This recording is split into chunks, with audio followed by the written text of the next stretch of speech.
बिस्मिल्लाहिर्रहमानिर्रहीम। हमने जो टॉपिक शुरू किया है जो एसएलओ है, और मैं बार बार कहता हूँ ये एसएलओ काफ़ी कॉम्प्लिकेटेड है और इसको सीखो और इसको थ्रू आउट आपने अपने सारे कैलकुलेशंस पे अप्लाई करना है। क्योंकि जब भी आप कैलकुलेशन करते हैं या तो डिराइव्ड क्वांटिटीज़ इस्तेमाल करते हैं या बेस क्वांटिटीज़ इस्तेमाल करते हैं। हमने अपनी मेजरमेंट में जो भी मेजरमेंट हम करें या जो भी कैलकुलेशन करें, वेदर मेजरमेंट और कैलकुलेशन, आपको पता है कि दोनों में फर्क है। क्या मेजरमेंट आप एक्चुअली खुद कर रहे होते हैं, कैलकुलेशन क्या है जब आप उस मेजरमेंट को आपस में इकट्ठा करते हैं। तो जब भी मेजरमेंट को इकट्ठा करते हैं और डिराइव्ड क्वांटिटी बनाते हैं तो उस वक्त क्या करना होता है अनसर्टेनिटीज के साथ। ये हमारा बेसिक एसएलओ है जिस पे हम काम कर रहे थे। आज जो पॉइंट हम डिस्कस करना चाह रहे हैं, ये प्रोडक्ट का जो रूल था वो हमने डिस्कस कर लिया था कि प्रोडक्ट और कोशेंट में क्या होता है। जब भी हम सपोज एडिशन करते हैं तो क्या होता है, अगर मैं सरकमफ्रेंस कैलकुलेट कर रहा हूं, यहां से जा रहा हूं, यहां से जा रहा हूं, यहां से जा रहा हूं, और इसमें अनसर्टेनिटी करता हूं तो क्या करनी होती है, अनसर्टेनिटी ईच स्टेप में एड अप होती है। और अगर हम प्रोडक्ट करते हैं, जिस तरह एरिया कैलकुलेट करते हैं, तो इसमें प्रोडक्ट होता है, एडिशन नहीं होता, इसमें लेंथ इंटू विड्थ का प्रोडक्ट होता है। तो इसको कैसे करते हैं ये हम डिटेल से डिस्कस कर चुके हैं। अब फिर हमने इसको प्रॉपरली कैसे होता है ये सब कुछ, यू ऑलरेडी नो, आपने ये किया कि हम एरिया में कैसे कैलकुलेट कर रहे थे, हम फ्रैक्शनल अनसर्टेनिटीज को ऐड कर रहे थे। आज का जो टॉपिक है वो क्या है, अनसर्टेनिटी इन एवरेजिंग वैल्यू। ये क्या तरीका है, आप लोगों ने रैंडम एरर पढ़ा है, और रैंडम एरर वो एरर होता है जो इंस्ट्रूमेंट अपने मतलब इंस्ट्रूमेंट की वजह से नहीं होता है, इंस्ट्रूमेंट के लीस्ट काउंट की वजह से जो होता है वो तो, या जीरो एरर की वजह से जो होता है वो क्या होता है, that is called systematic error. Instrument के जीरो एरर की वजह से, मतलब इंस्ट्रूमेंट के फॉल्टी होने की वजह से जो एरर होता है वो तो सिस्टमैटिक एरर होता है। लेकिन जिस इंस्ट्रूमेंट से आप मेजरमेंट कर रहे हैं और उसके लीस्ट काउंट होने की वजह से जो एरर आता है वो रैंडम एरर कहलाता है। रैंडम एरर को हम कैसे मिनिमाइज कर सकते हैं, उसके लिए तरीका होता है कि मल्टीपल रीडिंग्स ले लो। सपोज करें मैं एक थर्मामीटर लेता हूं और उस पर मैंने रीडिंग ली, ये मैंने 5 रीडिंग, एक ही चीज की 5 रीडिंग ली, या 5 बंदों ने रीडिंग ले ली। कोई कहता है 21.1 है, कोई कहता है 21.3 है, कोई 2 कहता है, कोई 21.4, कोई 21.0। अब इस चीज में जो रीडिंग ली गई है इसमें मुख्तलिफ किस्म के फैक्टर्स हो सकते हैं। हो सकता है ये बंदा तो बिल्कुल सही एंगल से देख रहा है लेकिन उसको लीस्ट काउंट की वजह से जो एरर है वो फेस करना पड़ रहा है। इसने गलत डायरेक्शन से देखा तो उसको ये वैल्यू नजर आ रही है, इसने गलत डायरेक्शन से देखा इसको दूसरी वैल्यू नजर आ रही है। बहरहाल 5 रीडिंग आपने ली, तो इन 5 रीडिंग में एरर को कैसे ऐड करोगे, और पहले तो इसकी वैल्यू क्या होगी। वैल्यू करने के लिए तो एवरेज टेम्परेचर का फार्मूला आप सब लोग मैथमेटिक्स इतना पढ़ चुके हैं, पांचों वैल्यूज को एड अप कर लो और 5 पे डिवाइड कर लो, तो ये वो वैल्यू है जो आपके पास एवरेज वैल्यू आ गई। मतलब ये है कि ये इसकी एवरेज वैल्यू है। लेकिन इस एवरेज वैल्यू में एरर का स्प्रेड कितना है, अनसर्टेनिटी कितनी है, वो कैसे कैलकुलेट करोगे। एवरेज तो आपको आता है, मैथमेटिक्स में आप लोगों ने बार बार पढ़ा है एवरेजिंग। आप लोग VF equal to VI plus AT में भी एवरेज वेलोसिटी कैसे कैलकुलेट करते हो, दोनों को जमा कर लो, 2 से डिवाइड करो, एवरेज वेलोसिटी हो जाती है। अब हमने एवरेज टेम्परेचर कैलकुलेट कर लिया, 5 रीडिंग लिए, सबको 8 करके 5 से डिवाइड किया, मेरे पास एवरेज रीडिंग तो आ गई। लेकिन हम तो, ये तो बच्चों वाला, ये तो दूसरी तीसरी क्लास का सवाल है एवरेज करना। मैं आपको कह दूं 2 + 3 + 4 का एवरेज कर लो, तो इनको जमा कर लो और 3 से तकसीम कर लो, 3 वैल्यूज है, ये तो आप कर चुके। असल चीज ये है कि इसमें अनसर्टेनिटी कितनी है और उसको कैसे मालूम करोगे। अनसर्टेनिटी मालूम करने के लिए हम क्या करते हैं, ये स्टेप याद रखें कि कैसे मैं डिविएशन कैलकुलेट करूंगा कि मीन वैल्यू आपकी आ चुकी है, this is your mean value 21.2 is the average और मीन वैल्यू। इस मीन वैल्यू से मेरी पहली रीडिंग क्या है, मेरी पहली रीडिंग है 21.1। ये मीन वैल्यू से कितना डिविएट कर रही है, 21.1 से 21.2 हमने माइनस कर लिया, ये माइनस आ गई लेकिन इसका हमने एब्सोल्यूट लेना है तो 0.1 आया। इसी तरह मेरी दूसरी वैल्यू क्या है, 21.3 है, तो 21.3 से मैंने वो एवरेज वैल्यू माइनस की तो 0.1 आया। नेक्स्ट मेरी क्या है, 21.2 है, 21.2 से एवरेज वैल्यू माइनस की तो उससे 0 आ गया। इसी तरह नेक्स्ट मेरी वैल्यू क्या है, 21.4 है, 21.4 से हमने एवरेज वैल्यू माइनस की तो ये आ गया। मेरी आखिरी वैल्यू क्या है, 21.0 है, उससे मैंने माइनस की तो मेरे पास 0.1 आ गया। ये वो डिफरेंस है या डेविएशन है। डेविएशन मींस उस एवरेज वैल्यू से किसी साइड पे या इधर है या इधर है, ये वो डिविएशन है जो मेरे पास आ गए। मेरे पास 5 रीडिंग्स हैं और देखे 5 डिविएशंस आ गई। इन डिविएशंस को आपस में ऐड कर लो, ये वो सारे डिविएशन से ऐड कर लो, और चूंकि 5 दफा 5 वैल्यूज है, 5 से डिवाइड करो तो ये आपके पास मीन या एवरेज डिविएशन आ गई, मीन या एवरेज डिविएशन आ गई। ये वो अनसर्टेनिटी है जो आप अपनी रीडिंग के साथ लिखेंगे। आपकी वैल्यू क्या थी, 21.2 थी, मैंने यहां गलती से 1 लिखी है, ये देखिए 21.2 थी आपकी एवरेज वैल्यू। इस एवरेज वैल्यू के साथ आपने ये डिविएशन लिख लिया, और डिविएशन को कैसे लिखते हैं, प्लस माइनस 0.1। मेरा कहने का मतलब है जब भी आप एवरेज 5-6 दफा एक रीडिंग को लेते हैं, आपके पास सोल्यूशन है और कोई आपको कहता है इसका टेम्परेचर मालूम करें, आप थर्मामीटर उसमें इंसर्ट करते हैं और थर्मामीटर इंसर्ट करके एक बच्चा कहता है ये टेम्परेचर क्या है, 21.1 है, दूसरा बच्चा कहता नहीं मैंने जो मेजर किया वो 21.3 है, तीसरा कहता है 21.2 है, चौथा कहता है 21.4 और पांचवा कहता है 21.0। तो इस अगर मैं देखूं तो हर बंदे के स्प्रेड कितना है, आप इस स्प्रेड को देखें, 21.0 से लेकर 21.4 तक कितना स्प्रेड है, 21.0 है, दरमियान में वैल्यूज है, और 21.4 बहुत बड़ा स्प्रेड है। लेकिन जब इसका मीन लेते हैं तो इसका स्प्रेड इतना नहीं है, 21.0 21.4 में आपका स्प्रेड बनता है 0.4 का, उसको दोनों हिस्सों पे तकसीम कर लें तो आधा इधर आधा इधर, तो आपका 0.2 का स्प्रेड बनता है। लेकिन कैलकुलेशन ये कहती है कि जब आप एवरेज कर लेते हैं तो आपका ये स्प्रेड कितना बन जाता है, प्लस माइनस 0.1 का। इसका मतलब क्या है, आप जितनी भी ज्यादा दफा रीडिंग लेते हैं और उसका एवरेज करते हैं तो याद रखें आपकी अनसर्टेनिटी उतनी ही कम होती जाएगी। ये कौन सी अनसर्टेनिटी है, ये एब्सोल्यूट अनसर्टेनिटी है। आपकी एब्सोल्यूट अनसर्टेनिटी कम होने का मतलब क्या है, आपका इंस्ट्रूमेंट ज्यादा प्रिसाइज है, क्योंकि आपको पता है कि अगर ये 0.1 है तो इसका मतलब ज्यादा ठीक होना। अगर इसकी निस्बत से ये रीडिंग इस तरह होती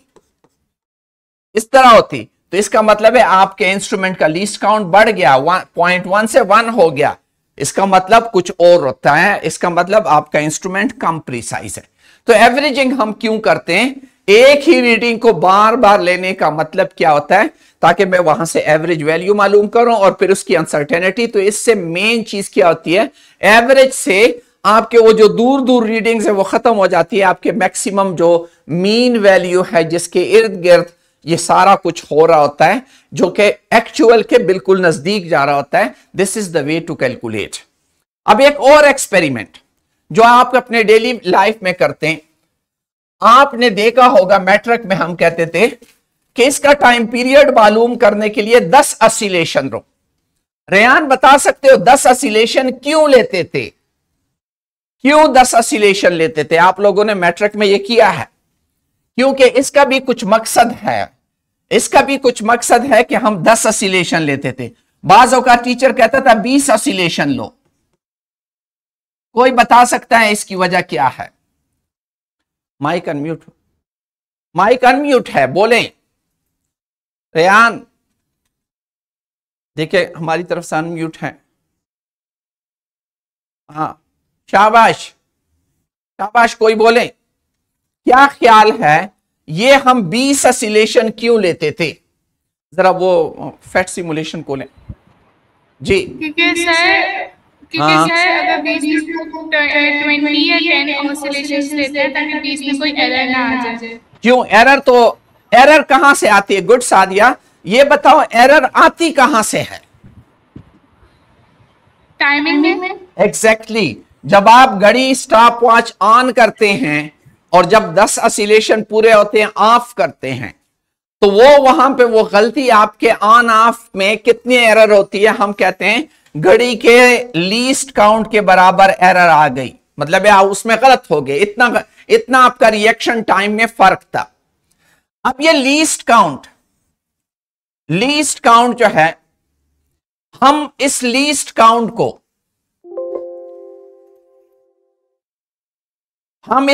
काउंट को क्या करें? देखिए इसमें तरीका यह है, मैं अभी आपको करके भी देता हूं। ये जो अगर मैं ये एक चक्कर लगाऊंगा और एक चक्कर में मेरा टाइम लगा 1.6 सेकंड और मेरी घड़ी का लीस्ट काउंट 0.1 सेकंड है, तो आपके टाइम पीरियड में एक चक्कर में तो यही आपका एरर होगा। आपका एरर यही होगा। अगर ये मैं 10 चक्कर के करूं, अभी मैं करके देता हूं, मैं स्टॉपवॉच भी ऑन करता हूं, पेंडुलम भी, और मैंने कैलकुलेट कर लिया कि मेरा टाइम जो है कितना है, 16.0 सेकंड है। रेयान एरर कितनी होगी? स्टॉपवॉच तो वही है, बंदा वही है, तो एरर तो 10 चक्करों में भी उतनी ही एरर आएगी। 10 चक्कर में भी उतनी ही एरर होगी जितना एक चक्कर में है। अगर मैं 20 चक्कर लगाऊं तो हो सकता है मेरा टाइम 32.0 सेकंड आए, उसमें भी यही एरर होगा। Is it clear? अच्छा, अब मैं इस बात पे आता हूं कि ये हम एक चक्कर लगा के क्यों नहीं लेते। जरा फैट सिमुलेशन खोलें। मैं अभी आपको सिंपल पेंडुलम ला रहा हूं, आप लोग घर में इस पे प्रैक्टिस करें।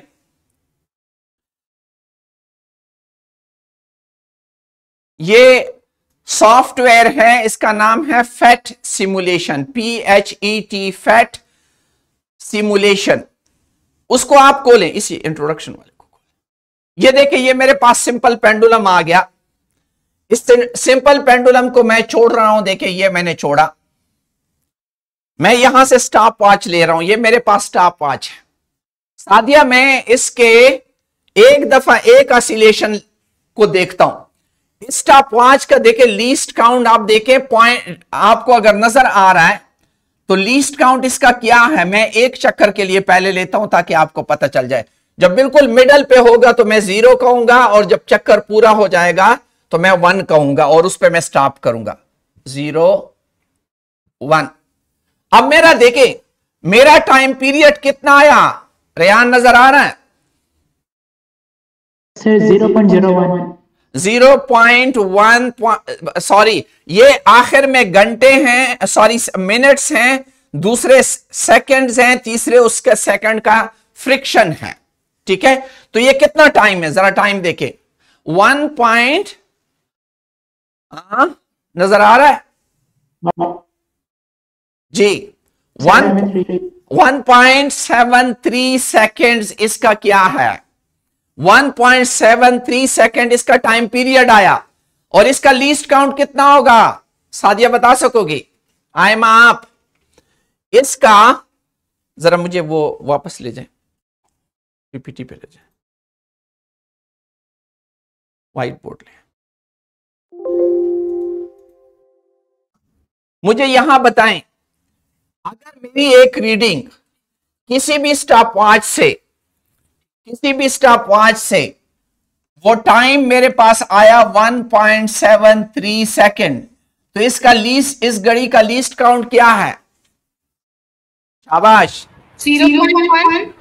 हाँ 0.1 होता तो ये आपका 1.7 लिखा होता, 1.7 लिखा, हाँ एग्जैक्टली, ये 0.01 इसका लीस्ट काउंट है।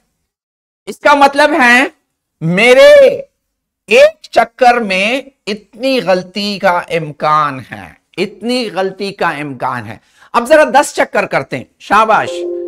अब स्टार्ट दोबारा जाते हैं फैट सिमुलेशन पे। आप लोग देखें, मैंने ये एडजस्ट कर लिया। 10 ऑसिलेशन के लिए करते हैं, शुमार करें मेरे साथ।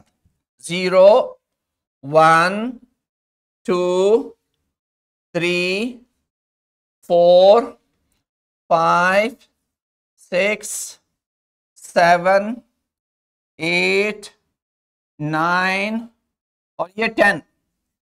मेरे पास टाइम कितना आया देखें, मेरे पास आया 16.71 और इसमें भी गलती कितनी ही होगी, यही गलती होगी जो स्टेप 5 का लीस्ट काउंट है।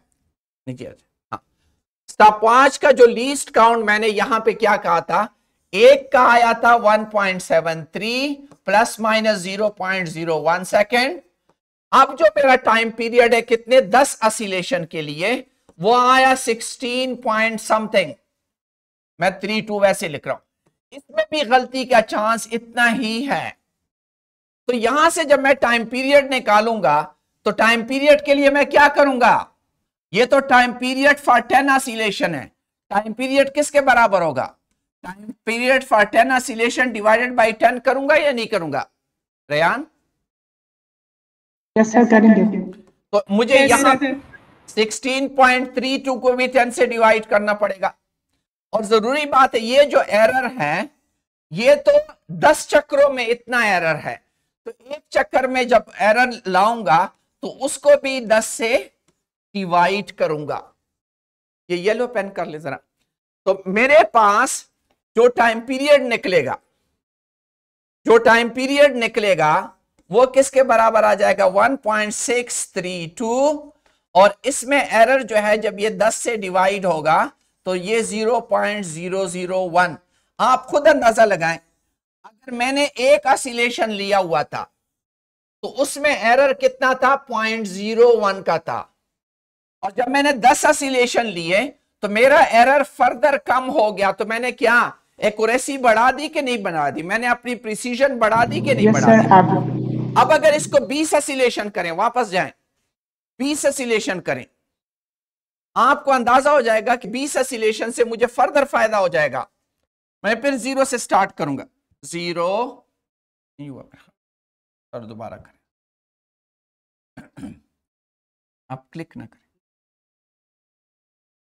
0 1 2 3 4 5 6 7 8 9 10 11 12 13 14 15 16 17 18 19 और ये 20। अब देखिए टाइम कितना हुआ मेरे पास, 33.46। लें जरा पीपीटी, 33.46 पे। अब मेरा ये कितने ऑसिलेशन के लिए, ये 20 ऑसिलेशन के लिए 33.46, और इसमें भी स्टॉपवॉच का जो एरर है वो 0.01 है। अब जब यहां से मैं निकालूंगा तो टाइम पीरियड क्या होगा, T20 डिवाइडेड बाई 20 करूंगा, और इसका टाइम पीरियड ये वाला टाइम भी 20 से तकसीम होगा। और जब इसको 20 से तकसीम करूंगा तो ये क्या आ जाएगा, 1, ये 6, ये 5 और ये 8। ठीक है, और इसमें जब इस 0.01 को मैं 20 से डिवाइड करूंगा तो ये क्या हो जाएगा, प्लस माइनस 0.00, उसमें 1 था, एक और 0 और 5। तो आपका एरर फर्दर कम हो गया। आपका एरर जितना आप नंबर ऑफ टाइम्स उसको बढ़ाते हैं, जितना आप, देखिए सिंपल बात है, एक चक्कर में सपोज करें एक चक्कर में उसकी एक गलती है। जिस तरह आप एक चक्कर में एक गलती करें और वो गलती कितनी हो, अगर ये टाइम पीरियड 10 सेकंड है और आपसे 1 सेकंड की गलती हो रही हो, मैं 10 दफा ये कर रहा हूं और उसमें भी मेरी एक ही गलती हो, तो वो गलती फिर 10 हिस्सों पे तकसीम होगी कि नहीं? रेहान, इज इट क्लियर और नॉट? इसका मतलब ये होता है जो आप लोगों से जो आप लोगों यस से सर। जो आप लोगों से अक्सर कहा जाता है ना, मल्टीपल टाइम असिलेशन लो। 5 असिलेशन के लिए ना करो, 10 के लिए करो, 20 के लिए करो। तो उसका मतलब ये होता है कि वहां आप एरर को या अनसर्टेनिटी को कम करते जाते हैं। ये है वो तरीका जिसको हमने अप्लाई करना है। अच्छा, जो अभी हम क्वेश्चन देखना चाह रहे हैं, शाबाश, ये बहुत, आइंदा आप जब भी कैलकुलेशन करें तो इन अनसर्टेनिटीज का साथ ख्याल रखें, क्योंकि एरिया की कैलकुलेशन इंपॉर्टेंट नहीं है, या वॉल्यूम वो तो बचपन में आप कर चुके हैं कि length into width into height. यहां अनसर्टेनिटीज हैं जो कि इंपॉर्टेंट होता है। एक एक बंदा मुझे जवाब दे। हाँ, when adding two measurement, how is the uncertainty in the sum determined? जब दो क्वांटिटीज को ऐड करते हैं याकूब, तो उसके अनसर्टेनिटी के साथ क्या करते हैं? शाबाश।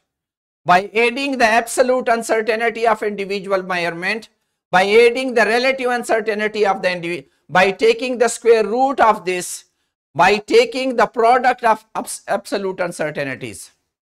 हाँ सादिया, कौन सा करेक्ट आंसर सर होगा? Option A. ऑप्शन ए होगा, bye adding the absolute uncertainty. हमने कहा था कि जब भी हम एडिशन करते हैं तो हम हर एक की जो एब्सोल्यूट अनसर्टेनिटी, जो एक्चुअल अनसर्टेनिटी है, उसको ऐड करते जाते हैं। नेक्स्ट सवाल देखें। When multiplying two measurement, how is the uncertainty in the product determined? हाँ रेहान बताओ। By adding the absolute uncertainty of third option. by adding the relative या fraction uncertainty of individual measurement. Good, this is correct. Next देखिए, in an experiment where you need to divide one measurement by another, how do you propagate the uncertainty? शाबाश, कौन जवाब देगा? शाबाश, answer बताएं। हाँ, what will be the answer? Division और multiplication में सेम रूल होता है, कल भी मैंने बताया था। मल्टीप्लीकेशन या डिवीजन में रूल सेम है। हाँ, तो कौन सा करेक्ट होगा? Third option. बी नहीं, थ्री वाला हिस्सा। बाय एडिंग द रिलेटिव, यही प्रोडक्ट में है और यही उसमें है कि आपको फ्रैक्शनल अनसर्टेनिटीज ऐड करनी पड़ती है। नेक्स्ट देखे, how do you determine the uncertainty and measurement that is raise to power? जब पावर उसके ऊपर हो तो फिर कौन सा आंसर सही होगा? शाबाश।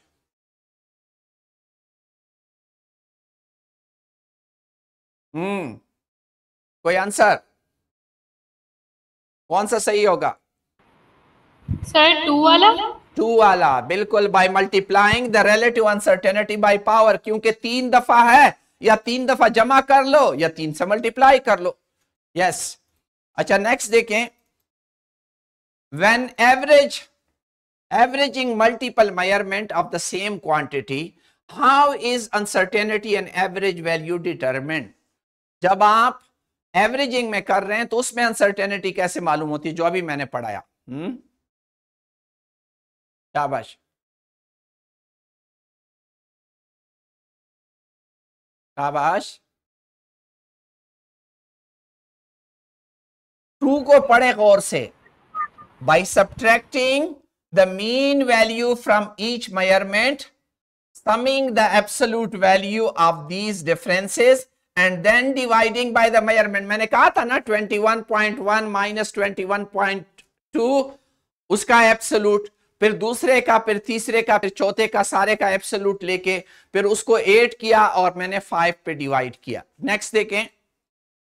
इन टाइमिंग एक्सपेरिमेंट, जो अभी मैंने समझाया, using vibration, how do you determine the uncertainty in the timing measurement? शाबाश।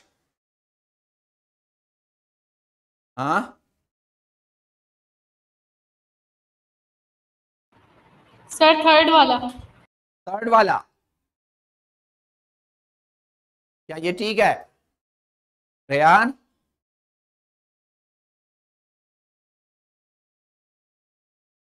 शाबाश।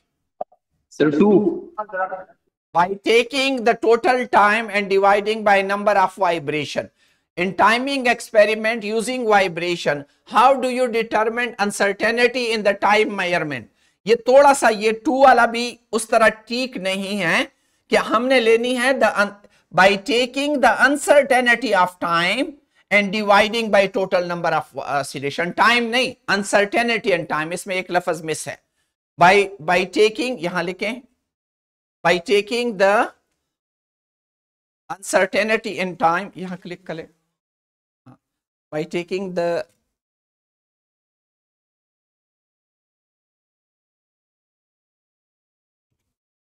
uncertainty in ये इस पे क्लिक करें, uncertainty के स्पेलिंग पे इस पे क्लिक करें, ये ठीक है। uncertainty टोटल नहीं, टोटल को काट लें बस। by taking the uncertainty and time and dividing by the total number of oscillation, जिस तरह uncertainty and time कितना था 0.01 था, मैंने टोटल टाइम से डिवाइड कर, मैंने टोटल वाइब्रेशन से डिवाइड कर लिया, वाइब्रेशन कितने थे 10 थे। अच्छा नेक्स्ट देखिए, when subtracting to measurement how is the uncertainty in the difference determined? अगर दो क्वांटिटीज को माइनस करते हो तो फिर अनसर्टेनिटी के साथ क्या होता है? शाबाश सर, ऐड करते हैं, ऐड करते हैं to by adding the absolute uncertainty of the individual measurement. This is the correct answer, yes. When calculating uncertainty and quotient, quotient means होता है division. How do you combine the uncertainty of the numerator and denominator? हाँ शाबाश, क्या answer correct है? मैंने कहा division और multiplication का एक ही फार्मूला है। 3 देखो, 3 क्या कह रहा है?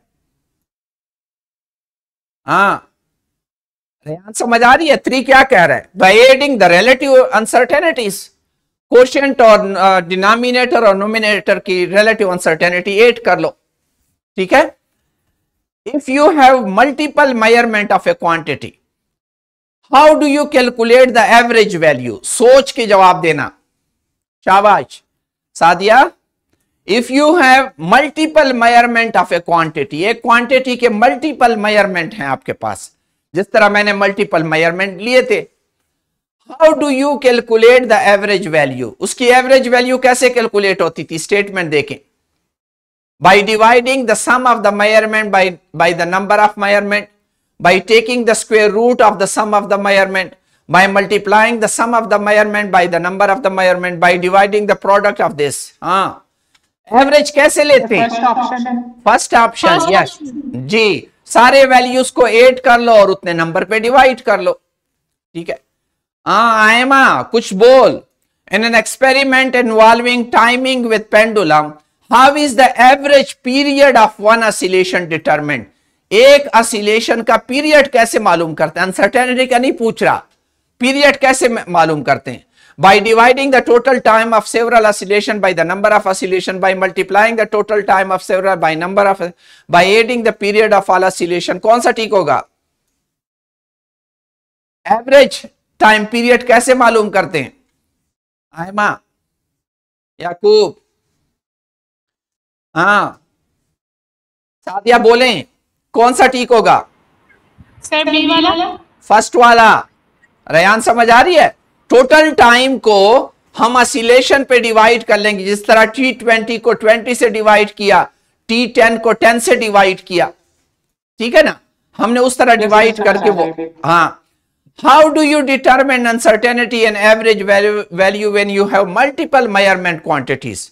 ये सवाल दोबारा, by dividing the sum of the absolute, by taking the maximum uncertainty, by dividing the sum of the absolute difference between each measurement and the mean by the number of measurement, ठीक है, by multiplying this by subtracting, तो वो वही 2 वाला correct है। अच्छा आगे देखें, when dealing with measurement that involve raised to the power, what is the correct approach to calculate the uncertainty? शाबाश, अभी थोड़ी देर पहले हुआ था। Second option, by multiplying the relative uncertainty by absolute value of power, क्या कह रहे हो सेकंड? हाँ हाँ भाई, मल्टीप्लाइंग द रिलेटिव अनसर्टेनिटी भाई द एब्सोल्यूट, ठीक है एब्सोल्यूट से मतलब है अगर पावर -3 भी है तो उसको +3 करना होगा, ये मतलब है भाई absolute. Yes, correct is two कि आप रिलेटिव अनसर्टेनिटी को उस पावर से मल्टीप्लाई करें, लेकिन अगर वो पावर -3 का है तो उसको +3 बना दो, एब्सोल्यूट का ये मतलब होता है। शाबाश। In a timing experiment with a stopwatch, if you have measured the time period for 20 vibration and the total time is t, how do you find the time for one vibration? क्या करोगे? वही सवाल दोबारा। One number, हाँ ठीक है, 1 number याकूब, ठीक है 1 number is correct by dividing t by 20. When measuring a physical quantity multiple time, what does averaging help to reduce? किस चीज को रिड्यूस करता है जब आप बी ऑप्शन, ये 2 रैंडम एरर रिड्यूस होता है, एवरेजिंग से रैंडम एरर रिड्यूस होता है। Good. In an experiment if you have measurement A with uncertainty delta A and you have a square A, how do you determine the uncertainty in A square? अगर आपके पास एक value ए है तो ए square में uncertainty कैसे find out करोगे? ये वही सवाल है जिस तरह एरिया का सवाल है, एरिया स्क्वायर का एरिया। हाँ, कौन सा करेक्ट होगा? शाबाश, यहां से आप लोगों को पता चलेगा। शाबाश शाबाश, विच आंसर इज करेक्ट? हाँ, by adding the absolute uncertainty to the square of A. नहीं, 3 तो गलत है।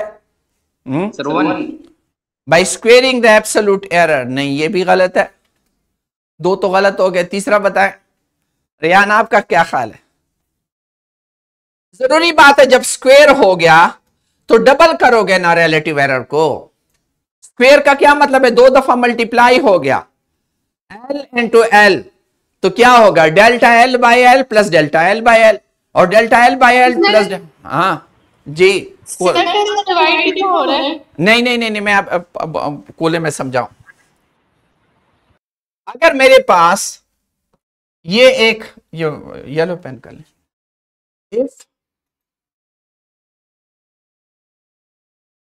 if I have a square whose one side is A, the other side will be also A. If the error here is plus minus delta A, the error here will be also plus minus delta A. If I am multiplying the two sides, A into A will be equal to A square. आपको पता है A और A में जब product आता है तो आपको क्या करना पड़ता है? Delta A by A, relative error को ऐड करना नहीं पड़ता रेयान, रिलेटिव एरर को ऐड करना है। हाँ, तो अभी इसको मैं अगर करता हूं, ये क्या है? x प्लस ये भी x है, ये भी x है, तो इससे क्या बन जाएगा? 2 डेल्टा A बाई A होगा सादिया जी सर। तो ये क्या मैंने रिलेटिव एरर को डबल कर लिया कि नहीं? 2 का मतलब क्या होता है? डबल। जरा अंग्रेजी और उर्दू को आपस में वो करें। ये अब जाएं वापस, आप देखें, अब अपने आंसर ढूंढे तो आपको पता चल जाएगा। शाबाश, अभी पढ़ें। And an experiment if you have a measurement A with uncertainty delta A and you square A, how do you determine the uncertainty in A square? By squaring the absolute uncertainty. क्या हम absolute uncertainty delta A को square करते हैं? नहीं, by doubling the relative error delta A by A, उसको double करते हैं। ठीक है, शाबाश। खुद चैट जीपीटी को लें और चैट जीपीटी से कहें मुझे अनसर्टेनिटी पे क्वेश्चन दो और उनको खुद सॉल्व करो, ताकि आपकी इतनी प्रैक्टिस हो जाए कि दोबारा आपको जिंदगी में इसका मसला ना हो। उसे कहो मुझे टाइमिंग पे दो, मुझे एवरेजिंग पे सवाल दो, वो आपको न्यूमेरिकल सवाल भी देंगे, हर किस्म का सवाल चैट जीपीटी देगा। चैट जीपीटी खुद यूज करो। ठीक है, थैंक यू।